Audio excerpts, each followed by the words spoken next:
Thank you for joining us for this special virtual event at Rice University's Baker Institute for Public Policy. I am Edward Jurechin, the director of the Institute.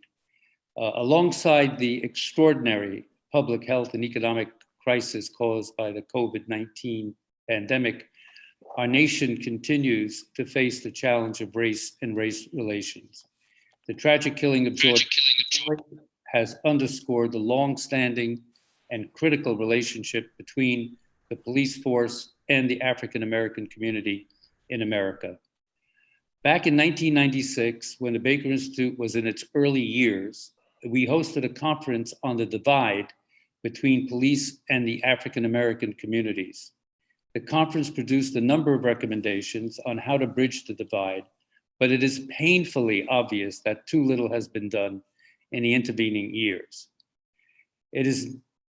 Our webinar today is part of a very important national conversation that must help resolve tragic racial injustice once and for all. It is now my distinct privilege to introduce an exceptional discussion moderated by Rice University's Professor Anthony Pinn with legendary Houston rapper and activist Bun B, who needs no introduction. In addition to his prolific music career and his many contributions to the culture of the city of Houston, Bun B has been an outspoken leader who has used his immense platform to address the urgent need to combat racism in our society. Bun B also has co-taught a religion and hip hop culture class at Rice University. We are delighted that he has agreed to take part in this webinar today. Anthony Pinn is the Agnes Cullen Arnold Professor of Humanities at Rice University. He has been an important voice on racial justice on campus and beyond, and this event is brought about in collaboration with two other centers at Rice University directed by Dr. Pinn, the Center for African and American Studies and the Center for Engaged Research and Collaborative Learning. So thank you all once again for joining today's webinar, and I will now hand it over to Professor Pinn. Ambassador, thank you for the invitation. Thank you to the Baker Institute staff that put this together. And as always, it's an honor to have an opportunity to chat with my friend, Prof. And for those who are joining us, I call him Prof because we've spent some time in the classroom, and that has been really good time together. And I see this event as an extension of our conversations within the classroom. So Prof, wonderful to see you. We have a series of questions, but I'm hoping you'll be okay with us first setting a bit of historical context. And then from that context, moving closer to the current moment.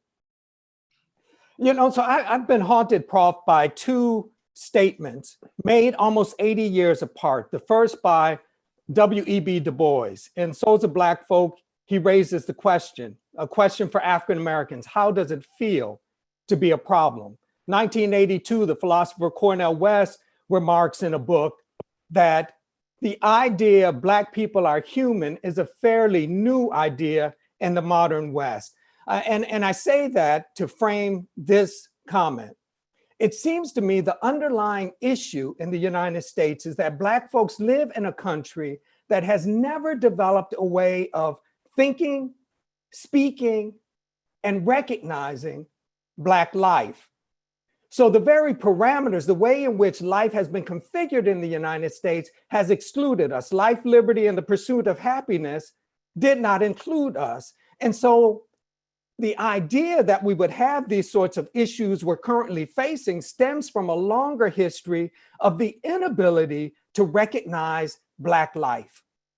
Does that make sense, Prof? Unfortunately, it makes too much sense, Prof. The problem that I see is that if you look at the time period between W.B. Du Bois and the Honorable Cornel West, is that really not much has changed in this country when it comes to the acknowledgement of Black bodies.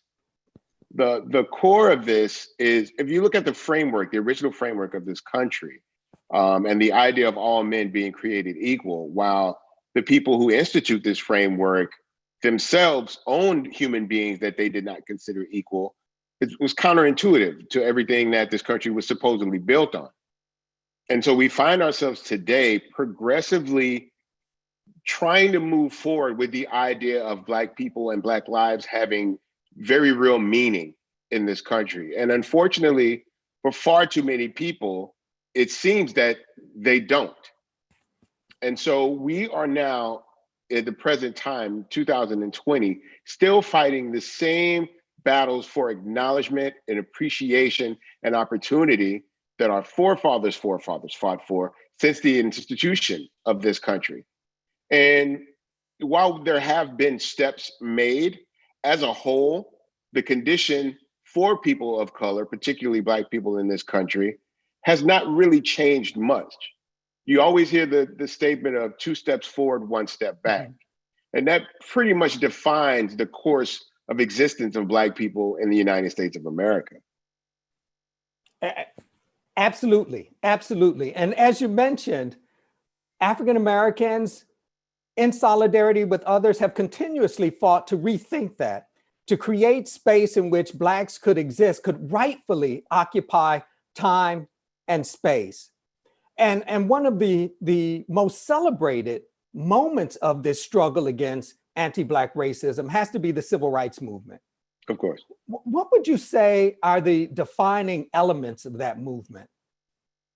Well, obviously, to me, one of the most important is the right to vote, right? A right to have a voice a voice to be a part of the process of electing those who are proposed to speak for you, right? I think that's been a very big part of the civil rights movement in this country. But not only that, when you look at housing issues in this country, right? Black people being able to exist in spaces that they choose to, as opposed to being chosen for them, I think has been a big factor. Economic equality has been a huge factor for Black people in this country. Education, right? In terms of segregated schools in this country, which would allow Black people to have the same level of education as white people in this country, are some of those aspects of the civil rights movement. Of course, there are many, many others that work on a day-to-day basis. But when we look at education, we look at employment opportunities, and just plain acknowledgement of Black bodies, as well as the right to use our voice and our power that's afforded to us, or supposedly afforded to Americans in this country with the right to vote. I think these are the things that we have that really led the fight for civil rights in this country. And let's think in terms of how that struggle during the 60s took place, right? So one of the institutions that played a significant role, we can debate the extent of that role, but one of the institutions that played a significant role was the church. Why do you think that the church had that sort of significance within the context of a movement that was primarily concerned with secular opportunity? Well, for one, I believe that, and we've discussed this before in our class, that, you know, the church for Black people was always a place for not only communion, and not in the biblical sense of communion, right? But in the terms of communing and conversating with each other, but it was also a place of information, right? In the earliest days of post-slavery in America, the church was a place where Black people would join together, not only in praise and worship, but also in the sharing of information, right? It would be a place where they could go to be informed, not only informed by their pastors, but also to attain knowledge in terms of being given books or being given essays to read and inform and educate themselves. But it's also a trusted space, I feel, you know, those that pray together and acknowledge the same God tend to share the same worldview and the same viewpoints. And so I feel that those who went to the same churches with each other were somewhat on the same page, so to speak, right? They were on the same wavelength, and they were all in search of ways to grapple with the hard questions of existence. You know, why am I here? What is my purpose? What is here for me? And so the church helped to provide those answers, not only through religious practices and the Bible itself, but also through general information and a way of engaging and informing Black people from that time, even until today. I think that's key, that the ability of churches to spread information quickly was essential. Not as fast as an email or Twitter, but fast. Right. Information flowed from those physical locations out into the community. And that was just essential. I think you're absolutely right on that. After the civil rights movement, we reach a point where membership in religious communities in the United States begins to decline. That's the case for white churches, black churches, begins to decline. It's not until the 80s that you get another uptick.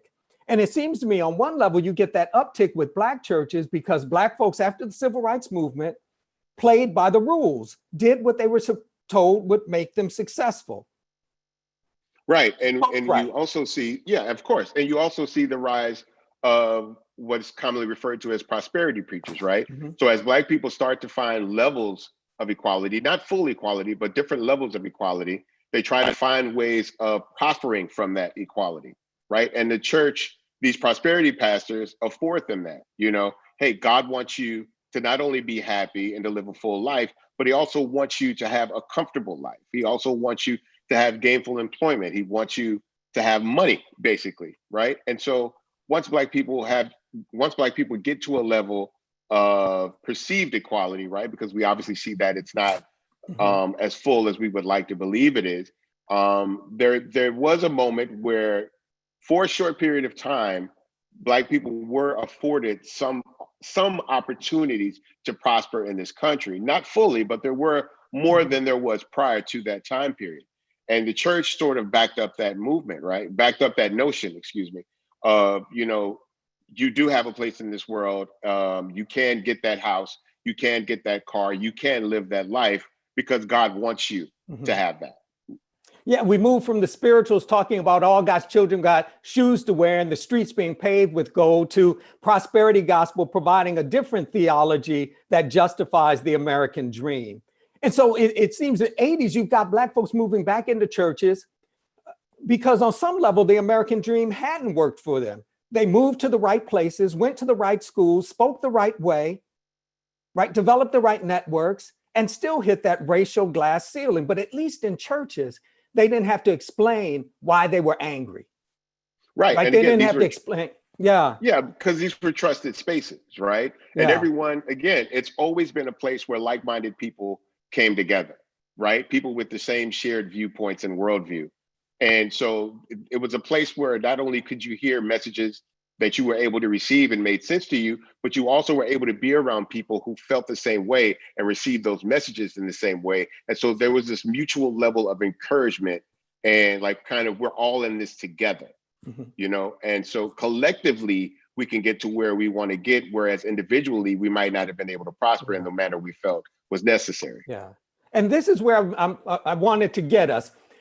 So you've got Black churches that understand themselves as being concerned with both the spiritual and the material conditions of Black people, right? Working to alleviate spiritual harm and rethink physical opportunity. And then we hit Black Lives Matter. That thinks a bit differently, right? Framed a bit differently.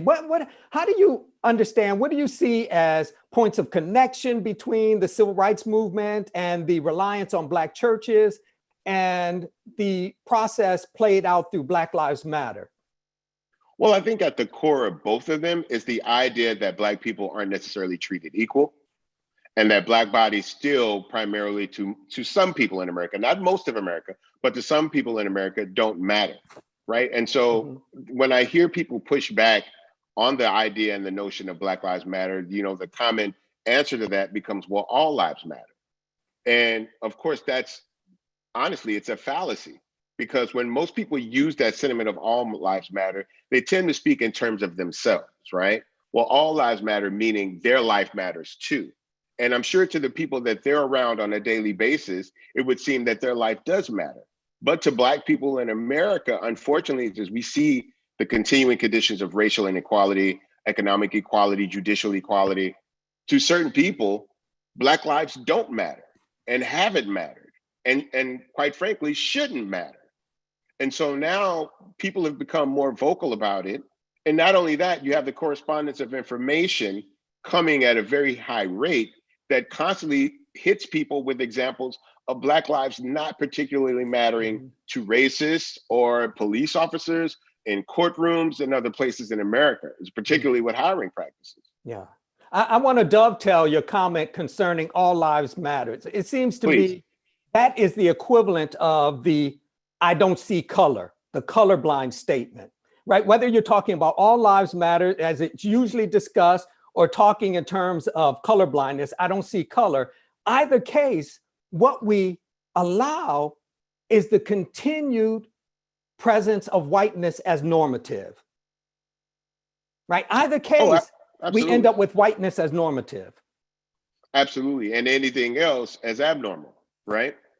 And so the fact that Black people even have to state the fact that Black lives matter shows that there's a condition in this country that Black people have been dealing with continuously, right? In 2020, we shouldn't have to constantly bombard people with the message of Black lives having to matter, right? Like just, and that's at the base of the conversation, right? It's not about Black lives even being beautiful. Black lives are important. Black lives need to be able to prosper. Black lives demand equality. I mean, this is a very base argument. They just matter, right? Like they're not throwaway, they're not disposable, they're not left to be inconsidered, that they just simply matter. And you would think that you wouldn't have to explain that to people. But not only do you have to explain it to people, you actually get pushback when you make that statement of Black lives mattering in this country, which is not asking a great deal from another human being. I think you're absolutely right. I think a point of genius of the Black Lives Matter movement is the way in which that simple phrase challenges some of the assumptions that have been made in terms of life in the United States, right? That of course we've reached a point where everyone is equal, everyone has opportunity. It's a matter of whether folks decide to maximize that opportunity. That statement undercut it. And we saw the ways in which anti-Blackness still thrives. Oh, absolutely. You know, and this is just for the average Black person. This, you know, once we get to dealing with identity, gender identity issues in this country, then the divide becomes even deeper, right? Because then, you know, that goes a lot more towards their religious practices and their personal beliefs. And so people have actually been able to use their God, so to speak, as a way of justifying their actions and their viewpoints in that aspect. Prof, let's talk a little bit about the leadership strategies within Black Lives Matter. And so within the civil rights movement, you had a reliance on the Black church model, the hierarchy, right? So you had Black ministers in charge, Martin Luther King Jr., for example, right? That the church hierarchy infiltrated the civil rights movement. The language of the civil rights movement was sure enough Christian in tone, texture, and content. But with Black Lives Matter, there's been this rejection of a hierarchy. And there's a language that is as welcoming to Christians involved as it is to atheists involved. What do you think accounts for that sort of flexibility in Black Lives Matter? How does this come about? Well, I think Black people are not anomalies in this country, right? You know, every Black person doesn't represent the same thing, but we all represent Blackness in this country. And so what happens is that even though we may not agree on our gods, right? We may not agree on lifestyle. We may not agree on various decisions that we make in our daily life. We can all agree on the fact that Black lives matter. And so what it gives us is a point where it gives us a place where all points meet, where all viewpoints meet, right? And so, yeah, you and I may not agree. You may be Baptist, I may be Catholic, he may be Muslim, but we all exist as Black men and women in this world. And so because of that, even though there are many different things, different practices, different beliefs that we don't share, we are all collectively fighting for the same level of acknowledgement. Because I feel that before you're considered a Christian, before you're considered a Muslim, before you're considered a Catholic or any other range of these religions that we have practiced on this planet, you are immediately defined by your color and your skin in this country. And I don't think that identifying as a Christian or any other religious practice helps your argument when dealing with racism. It's not as if people who identify as Christians who are racist will accept you because you're a Black Christian, right? The difference isn't in the practice, it's in the skin. Mm-hmm. I couldn't agree with you more. It seems that Black Lives Matter has, as you're saying, has cut beyond doctrine and creed and theology, that it's not about doctrine, it's about deeds, right? So it's not about the particulars of your sense of God or what it means to be saved, but it's what do we do collectively to transform the possibilities for life? And if we look back, even go back to the days of Nat Turner, right? The Bible and Christianity was used as a way to promote Black people, particularly slaves, let's just be honest, slaves being docile, right? And being controlled, right? Like the Bible gives me the right to own you, right? My God gives me the power over you. And so that doesn't give you a common ground with people who don't look like you and believe what you believe. And so now we find ourselves identifying ourselves in ways that collectively bring people of color, Black people, together as opposed to dividing us, because Black people are not a monolith by any means, right? There are many different things that divide us, right? Some of us are believers, some of us are non-believers, right? Some of us have prospered, some of us have not prospered. But no matter what path you have chosen in life as a Black person, we look around events happening today and you realize that none of those things that you identify personally will separate you from the ideology of those that choose to be anti-Black racists. Prof, so Black Lives Matter has been around for a while now. Do you see differences in terms of its early formation, its early activities, its early conversations, and what we're seeing in 2020? Yes, absolutely. And I think that all comes down to social media, the prevalence of camera phones, and the idea that it's, Black Lives Mattering is not necessarily just a Black issue, right? Because of the fact that these images that we're constantly bombarded with of Black people being victims of racism, being victims of police brutality, victims of injustice, affords everyone in the world a viewpoint into what's actually happening. And it takes away the excuses, right? When you think of police brutality against Black people, there was always the idea of, well, we don't know what happened in the interaction. We didn't see it, right? And there was the benefit of a doubt was always afforded to the police officer, never the Black person in the interaction. Well, now, because of the prevalence of these camera phones and video and social media, we are seeing more and more of these things happening. And so it's not just Black people who have always seen this happen in their communities, have always been the victims in these circumstances, and who've always had firsthand knowledge of these things happening. Now, many other people from many other walks of life and many other colors are bearing witness to what Black people have borne witness to for decades, if not centuries. And so it's unmistakable, it's unavoidable, and it's something that you really can't contest. I think it all culminates with the torture and murder of George Floyd, but it also in present time has to do with the concept of quarantine, right? With everyone being at home, none of us really in our workplace and having all these other distractions. Children are at school, we aren't at work. We're all kind of home in our living rooms or on social media at the same time, all being witness to this heinous act against this human being, right? And it's something that you really can't argue against. I tell people all the time, you have to be a very special, a very specific type of racist in order for you to not be affected by the murder of George Floyd.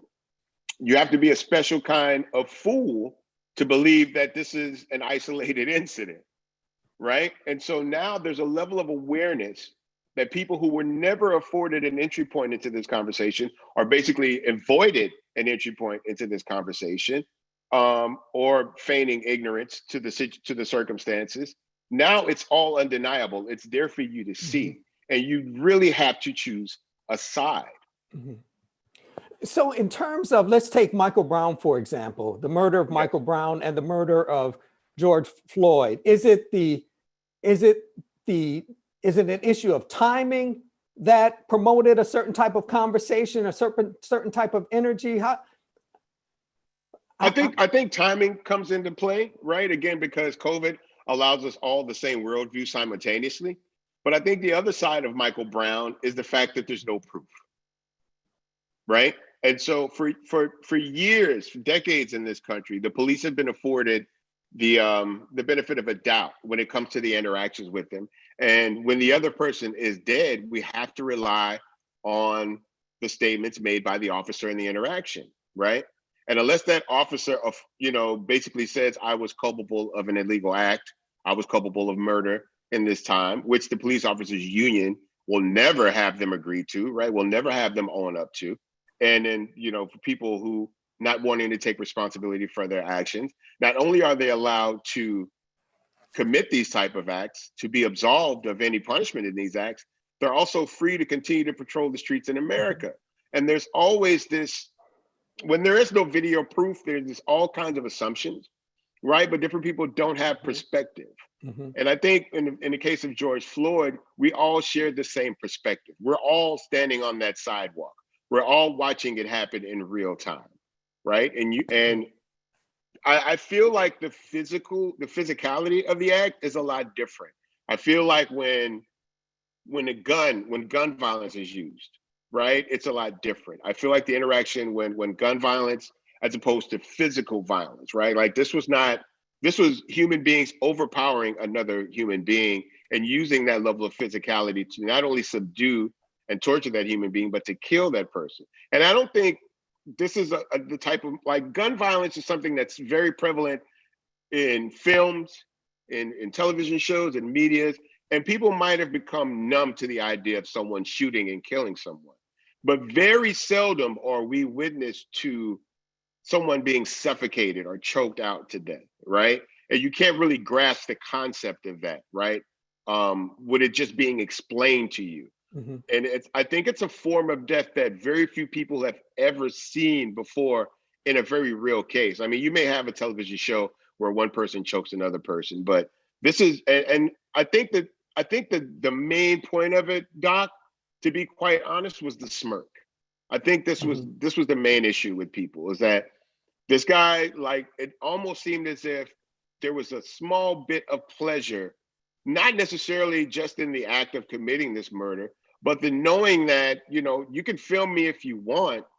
We get away with this all the time. Like, I will not be held accountable for this in the way that you assume I will be, right? Because there's so many instances where they haven't been held accountable and where the voice of the cop outweighs the voice of the citizen. And I think there are too many people who saw it and was like, nope, this isn't right. It doesn't matter who you are. This should never happen to any type of human being. And so there's a level of awareness that have been afforded to people based on the times that we live in. So I do think timing is an issue. I don't believe that during the time of Michael Brown, had there been video phones in such prevalence, right, and the numbers that we have today, right, because even children 3, 4, and 5 years old have their own iPhones or iPads with video and photo capability.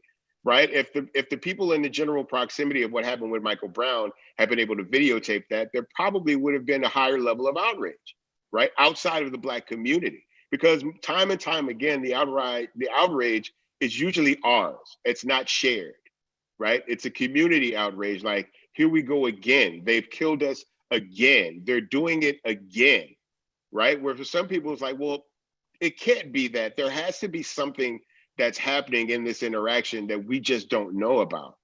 But once you see it and you realize, oh my God, they're right. Black people are right. The police are killing them. It's undeniable. And it falls on the compassion of human beings to stand up and say, we won't stand for this. It doesn't matter who this happens to. We simply will not stand for this. And if this is something that's been happening against Black people in their community for as long as they've said it has been happening, But we need to do something about it. So let's talk about that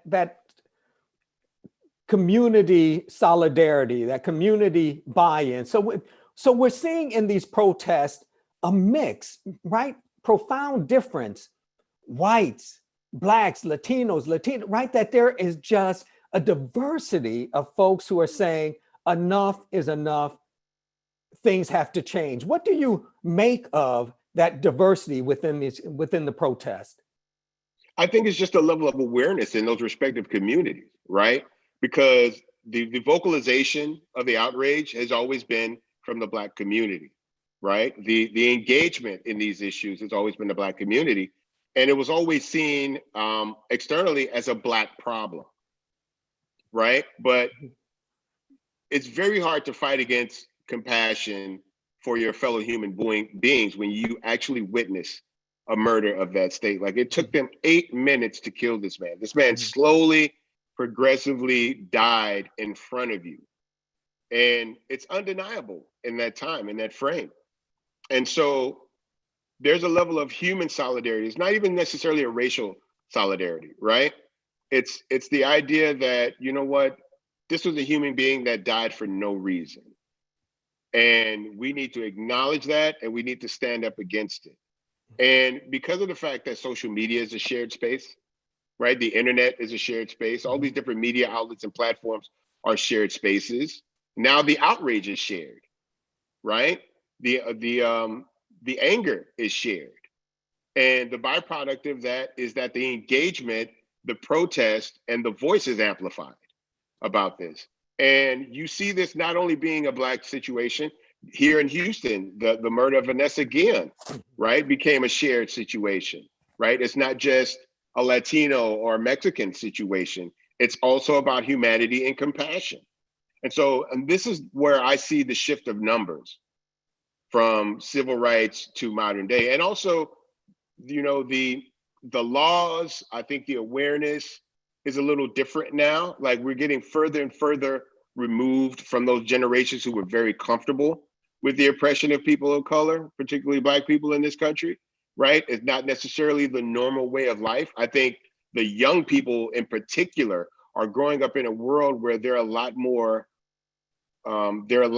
involved in each other's lives, right? Black children, white children, Mexican children grow up in the same neighborhoods now. They go to the same schools now. They listen to the same music now. They wear the same clothes now. They love the same things in life, right? They're in the mall together. They're at concerts together. They shop for Air Jordans together, right? And so they're growing up with a different viewpoint about it. And it's not just something that exists. In order for racism to be as prevalent as it had been in the past, it has to be explicitly taught.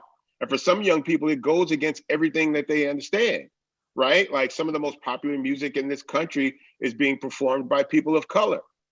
And to tell them that people of color doesn't matter doesn't agree with the viewpoint that they share with their friends and the people that they look up to, right? If you look at major sports, if you look at music, if you look at television, all of these things have people of color in very prominent positions. And so for someone to tell a child, and again, we all know that racism is not genetic, right? It's a learned behavior. It's a taught behavior. And so as children tend to embrace things at a very young age now on their own, right? Because they have access to the internet, they have access to phones, they have access to all these different forms of media and platforms. They're not getting their entire worldview at home, which was, you know, a big part of the upbringing of white people in this country for many years. They're being informed about the world in many different places. And so because of that, you know, they're like, oh, wow, I like this song. They don't ask if it's a Black person or a white person, right? We don't even identify music as Black music as they did in the 40s, 50s, and 60s, and so on. It's all just music right now. And a lot of it is popular culture being performed by people of color. And young people don't want to be, they don't want to be separated from what's cool. And a lot of what Black culture represents is considered cool to all young people. So when a person like Travis Scott, who is a young Black man, makes a new album, it's of interest to children of all colors and all walks of life. And they all want to be a part of that shared experience, right? They all want to go to the concert. They all want to be able to sing those same songs together. They're all wanting now to do these same TikTok dances to these same songs, right? And if you and so they don't receive the message of Black people being lesser than in the same way that the generations that preceded them did. Mm-hmm, mm-hmm. I think all of that's right. I would add this. It seems to me we have finally moved away from respectability, the politics of respectability. Right. So that's so much of our effort to secure justice and equality in the nation revolved around this perspective. If we can present Black people in a way that makes sense to whites, in a way that allows them to be comfortable, they'll have to see us differently. They'll have to embrace us, right? Respectability politics. And it seems to me what you get now in the 21st century is a shift away from that notion of difference. That respectability politics understands difference as a problem to solve. But what we're seeing now is a very different take on it. Difference isn't a problem to solve. Difference is an opportunity. We don't lament it, we celebrate it. Right, and it's not a point of division for some people, right? It's not something that that becomes a point of separation, right? The idea of inclusion, right, originated from Black people wanted to be a part of the America that white people lived in, right? And so what you have is a cultural shift of that notion, whereas for some young white people, inclusion with what's happening in Black culture is a place of engagement that they want to be in.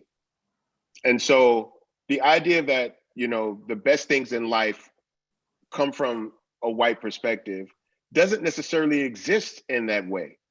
The reason I keep bringing up the young people is because if you look at these rallies, if you look at these protests, and you look at these voices of dissension against racism, it's typically young people, which have always been on the front lines when people fight for equality and against racism. Even with the earliest sit-ins from the 50s and 60s, there were always white people sprinkled in that. Mississippi Burning is a perfect example of that, right? The idea of young white people feeling the need to not have to live in a separate world and in separate spaces from Black people because they knew there were things to be learned, right? And so that still exists today. And it may be even a space that is as minimal as a new cool dance or a new cool song or new phrases, right? But there's a level of there's a perspective of Black life that isn't perceived as lesser than by the young generation. And so now the idea of inclusion, particularly with culture, right? With culture, when we think of culture as art and entertainment, right? It's something that many people of color, particularly Black people, are on the forefront of. And so now white people want to be included in what's happening in the Black culture. Okay, so let's talk about the culture. And all of those who are hanging out with us for this hour ought to know that nothing I say concerning the culture is objective, that I am a fan. It has shaped me both personally and professionally, right? I have a deep and abiding love for hip hop. And so let's talk about that. Can give us some sense of the relationship between hip hop and issues of justice. Well, you know, we've talked about this in our class before, as how, you know, the parallels, one of the main parallels between hip hop and religion in terms of the Black experience in America has been about information, right? And so you look at Black music as, you know, I remember KRS-One making an album called Edutainment, right? And it thrives on the notion that music at its very least, right? Music performed at its very least should be entertaining, right? But music performed at the highest level, particularly hip hop, performed at the highest level, right? Can inform, can educate, can engage people, can give them a rallying point, right? And so hip hop has not just been about hip hop as a musical art form has not just been about, you know, the clothing that they wear or the dancing that they do or the graffiti that they paint or the scratches that the DJ does by itself, right? It's also been a window into the life of Black people in the inner cities of America in its earliest days, right? And hip hop itself has become multicultural, right? And so the people that practice this art form are no longer simply just Black people. right? But even if you go all the way to some of the earliest examples of hip hop, let's say White Lines, right? By Grandmaster Flash and the Furious Five, right?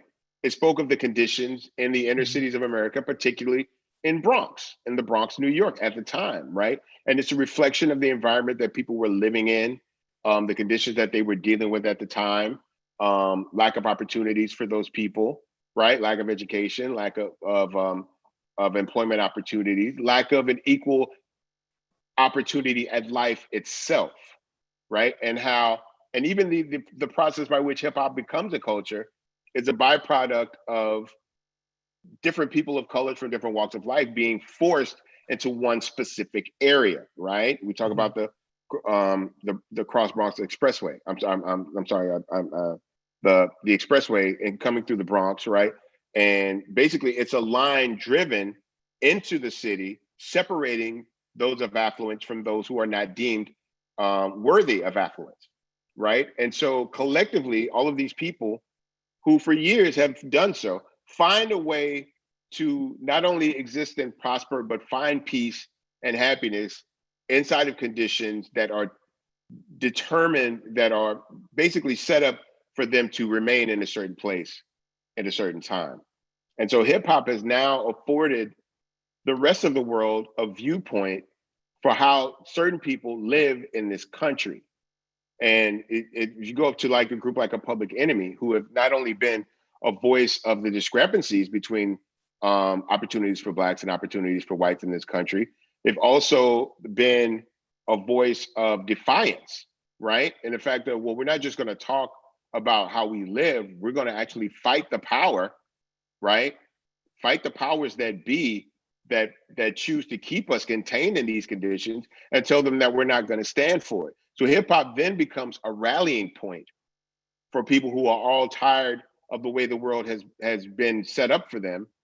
And so hip hop gives them not only just a rallying point, but the information that they need to be educated about what's happening, right? It gives them ways to think about how to overcome their circumstances. And it eventually becomes a platform that itself allows Black people to escape their circumstances, right? So it's not just about listening to music that you identify with, but then now you become a practitioner of that music, right? It becomes a very popular art form, one of the most popular, arguably one of the most popular art forms in the country. And being a participant in the culture now affords you the opportunity to overcome your circumstances. We've talked about this before, and a source of frustration for me is when folks engage hip hop, particularly rap music, and only concern themselves with the most superficial narrative, and they don't dig deep. And they don't recognize that there is something deeply poetic about hip hop. And by that, I mean, hip hop deconstructs language to free it to say a new truth. Absolutely. Right. And so, we lose sight of that. Yes, because what hip hop does is taken a language that has one level of meaning for it, right? And used it to give it new meaning and new breath, right? So dope, which was always a negative term, right? In our world, right? If people or if the connotations behind the word dope were always negative. Hip hop takes that term, turns it up on its head, and now dope is a good thing. It's a positive thing, right? It's fresh, and so it's the ability within the culture to take things that have always have had this derogatory connotation, right? And spin it for our own use, right? So we restructure the English language in a way that not only allows us to communicate within ourselves, but also takes the negative connotation out of so many different things and gives us more positive connections with the English language. Yeah. And so we've been able to take the printed word and everything that's been put in front of us, right? And put our own spin on it, right? Culturally. And by adopting this new terminology, it affords us an opportunity to adopt a new perspective and a new way of engaging in this world. So let's think, and a new way of being heard, too. Let's think in terms of Houston. It seems to me that one of the things that hip hop has done is also given us a way to wrestle with the kind of emotional and psychological trauma of anti-Black racism, the kind of psychological warfare that trying to be Black and alive in the United States is entailed, right? This kind of richness of being. And so I think in terms of two of my favorites. You know this, I've asked you over and over again in class that we need to wrestle with this.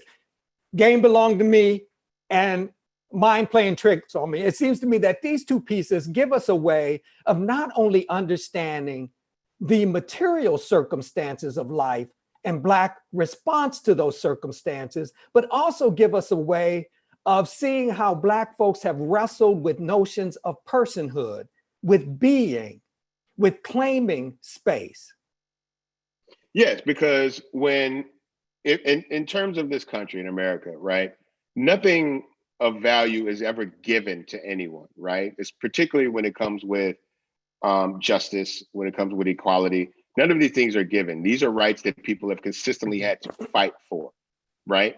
And there's an awareness of that Black people have in this country, right? The notion that if I want something in this world, it's not going to be given to me. I have to fight for it. I have to stake my claim, so to speak, which is a purely American concept, because that's what the original people who came to this country did. They came to a country that was already inhabited and they staked their claim, right? And so there's the appropriation by Black people in this country to do the same thing, right? Like so being allowed to go in certain spaces, right? Which culturally you were made to feel uncomfortable about occupying those spaces. Well, I'm going to claim my stake in that space, right? The suburbs are not going to be exclusively for white people, right? Good education is not going to be exclusively for white people. Hell, the Galleria Mall is no longer exclusively for white people, right?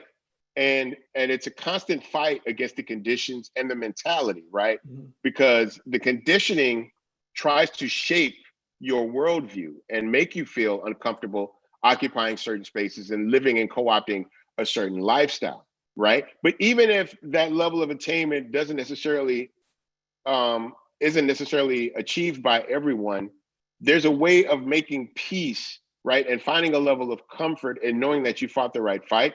And even in the fact that, even within my space, I can still prosper. I can still have value. My life can still have meaning. You know what I'm saying? So yeah, the game is cold and it's not to be sold, but it's not to be told, but to be sold. The game has still been good to me.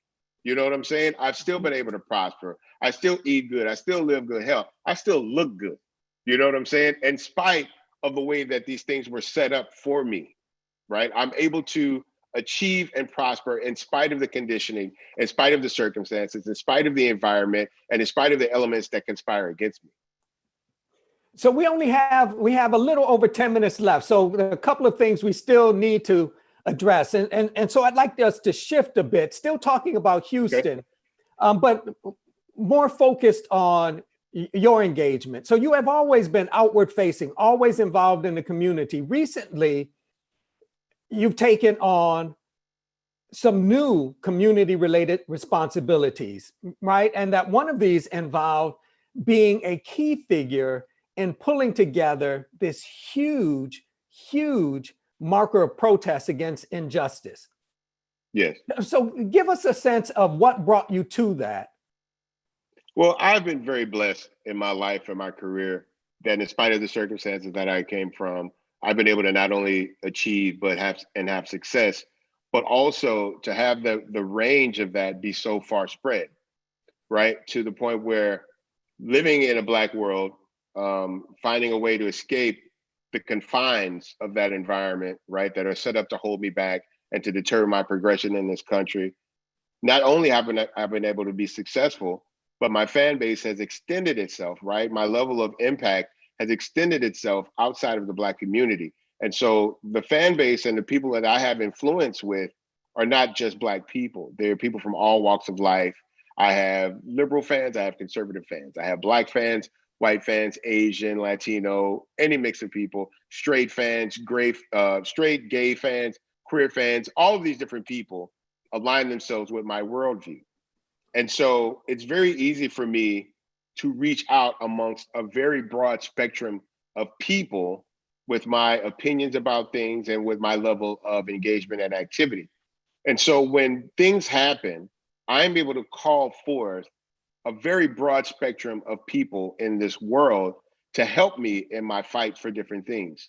And so when we saw an opportunity to rally the people of Houston, myself and Trader Truth, of course, who's been a very strong proponent of equality in this city as well as in this world, and who consistently stands up for the betterment of all people, right? We realized that our pool of resources allowed us to bring a multifaceted group of people together behind one common cause.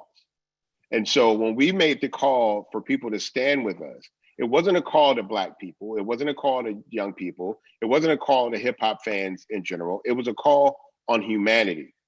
And for everyone who felt the way that we felt, given the imagery that we had been bombarded with and all the things that we had been seeing and everything that had been happening, if we wanted to be able to afford people a space, a shared space in which everyone who felt the same could come together, right? And rally against that initial act against George Floyd, but also against racism as a whole, right? And so when you have that kind of a platform, you cannot be selfish about it. You have to be selfless about it. And so that's what I was able to do, right? Is bring people, and then there's a level of trust afforded to me based on the fact that the information that I've given people over my 28-year musical career has been succinct, it's been poignant. I've been very honest and open with people about who I am and what I stand for. And when I've spoken against things in the past, I haven't been alone in those viewpoints, right? And I've always tried to be very sincere about the things that I stand for. And so that's one of the only ways that I'm able to corral that level of support, right? There's a very strong trust factor that I have with the people that I speak with and the people I speak to, right? And so that allows me the opportunity to bring all of those different voices together in one space, and that we can all stand unified in against racism, right? Against oppression, against police brutality, and all of these things that hold us back, not only as a city and a state, but as a community of human beings, right? And I understand that everyone doesn't have that perspective, right? Everyone isn't as informed, everyone isn't as engaged, and everyone simply isn't trusted with that message.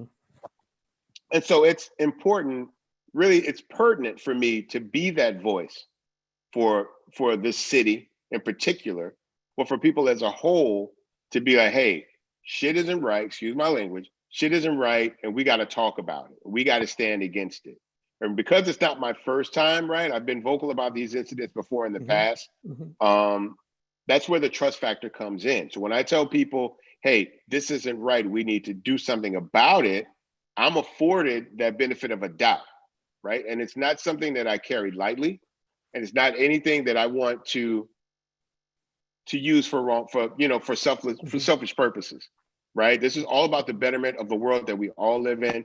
And plus now, I'm not just myself. When I first started rapping, it was really just about me because my only range of responsibility was for myself personally, right? But as an elder statesman of hip hop, I have to do it for the culture.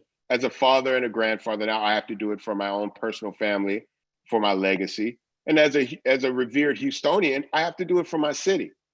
And so I'm always, aware of my connection with the people and my responsibility to that connection. So we only have a few minutes left. So let's give some attention to this. So we have these profound protests taking place, Houston, right? Atlanta, LA, all over the country, all over the world, in response to anti-Black racism and police brutality. What is the answer, right? What is the solution? Oh, in terms of police brutality? What's the answer? Yeah. Well, I think that it's multifaceted, right? Like, I think that, there's reformation that needs to happen in terms of policing communities, right? I think there is, and whenever we talk about defund the police, most people draw from that dismantle the police, and nothing could be further, in my view, from the truth. Now, there are people who do believe in dismantling the police, and some police departments are so corrupt that they might necessarily need to be rebuilt from the ground up.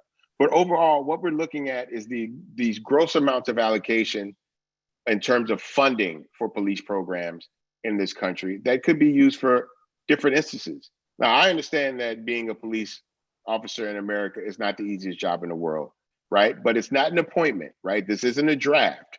People don't come and knock on your door one day and tell you you have to be a police officer and you have to police your community, right? It's a choice, right? So whenever we make hard choices, we have to deal with the consequences of those hard choices. Having these kind of conversations are not easy, and most people shy away from them, right? But there's a certain level of responsibility that you have to have when you decide, I want to be vocal about certain things.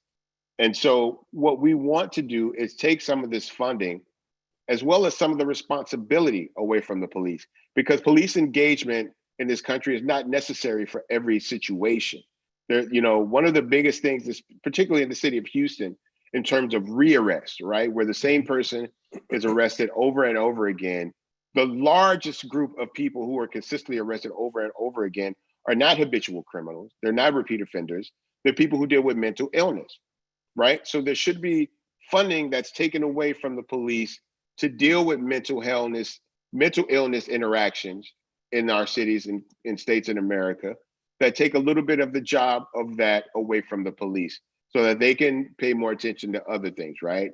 They would take a level of stress away from the police. There's also things spent internally in the police department, such as riot gear, right? Or tear gas, which only has one sole purpose, right? And that's to be used against the citizens whose tax money allow for you to have the job that you have. So I don't see the need for funding the police for things that are used against the citizens, right? Like none of that stuff is used in a normal police interaction, right? If there's a crime being committed, the police don't throw tear gas at the criminals, right? Tear gas only comes into play when rallying and protesting. And there's a number of different things. I know we don't have enough time to get into everything, right? But I do believe that reformation is necessary, right? I think that in terms of review boards, I think there are certain situations where the police, for one reason or other, cannot be trusted to police themselves in certain engagements. And so there needs to be independent people who have subpoena power, who are able to look at the evidence at hand and take the decision of whether or not a police officer should be arrested, charged, and prosecuted away from the police themselves, because they're not necessarily going to say, yep, I did something wrong every time, right? The police officers union would actually tell them not to say anything, right? And to fight it in court.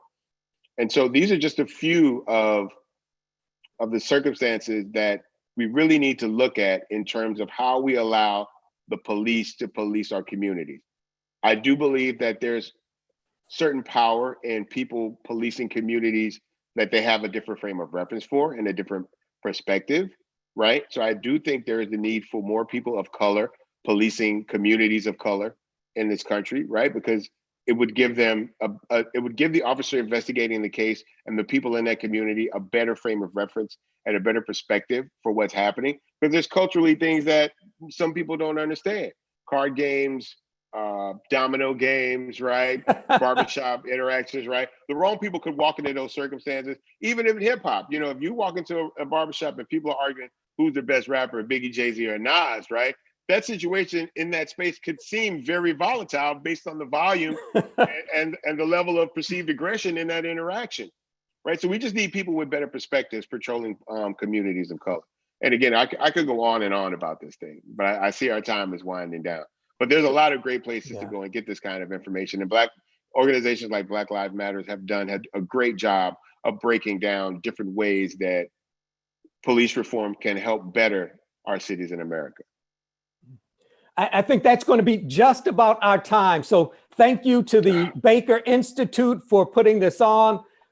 As always, an honor to be in conversation with you, Prof. Just fantastic, fantastic. We'll have to keep this going. We can do this all day, Doc. Hey, we can do this all day. And thanks to all of you for joining us. If you've got friends or family, hey, if you got folks you don't even like very much, that you would want to have access to this, keep in mind that this webinar is going to be available on the Baker Institute YouTube page. Please spread word. Let folks know they ought to check this out. Thank you all again.